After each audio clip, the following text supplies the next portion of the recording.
ന കേനാഭിപ്രകാരേണ ദുഃഖമീശാസമശ്നുയാത് അസമഞ്ജസവൃത്താനാം ചിന്തനം ച വിവർജയേത്.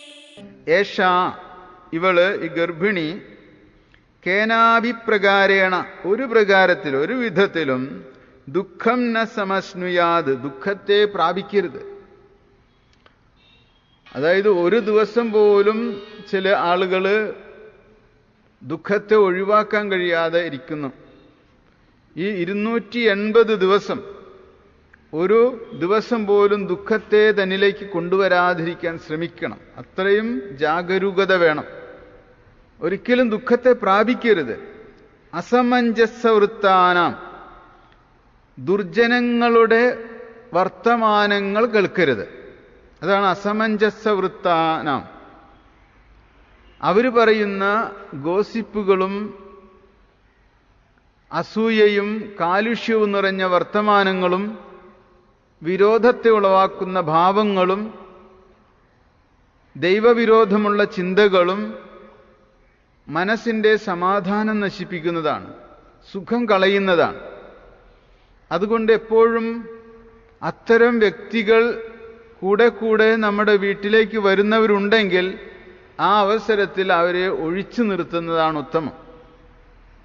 ഒരിക്കലും അവരിൽ നിന്ന് വർത്തമാനം കേൾക്കാനായിട്ട് ആഗ്രഹിക്കരുത്. അവർ കൊണ്ടുവരുന്ന മനസമാധാനം കളയുന്ന വൃത്താന്തങ്ങൾ അത് കേൾക്കാതിരിക്കാൻ ശ്രമിക്കണം.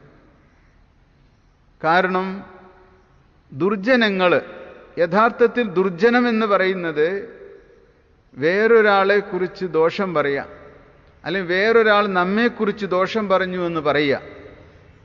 ഇതൊക്കെ കേൾക്കുന്ന മാത്രയിൽ നമ്മുടെ സമാധാനം നശിക്കും.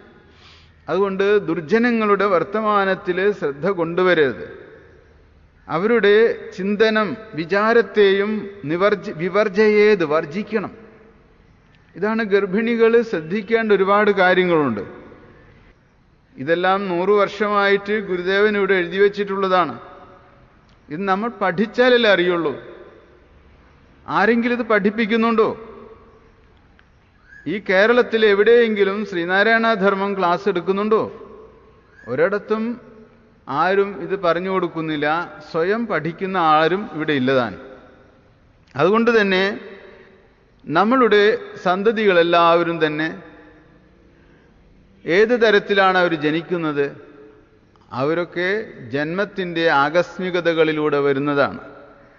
അവരൊരിക്കലും ഒരു സ്വദേശതയിൽ നിന്ന് വന്ന സന്താനങ്ങളല്ല. നമ്മൾ അവർക്ക് ജന്മം കൊടുത്തിട്ടുള്ളത് ഒരു സദ്ഭാവനയിൽ നിന്നല്ല. ഈ സദ്ഭാവനയിലൂടെ പ്രജകളെ ജനിപ്പിക്കണം എന്ന് തന്നെ പറയുന്നു.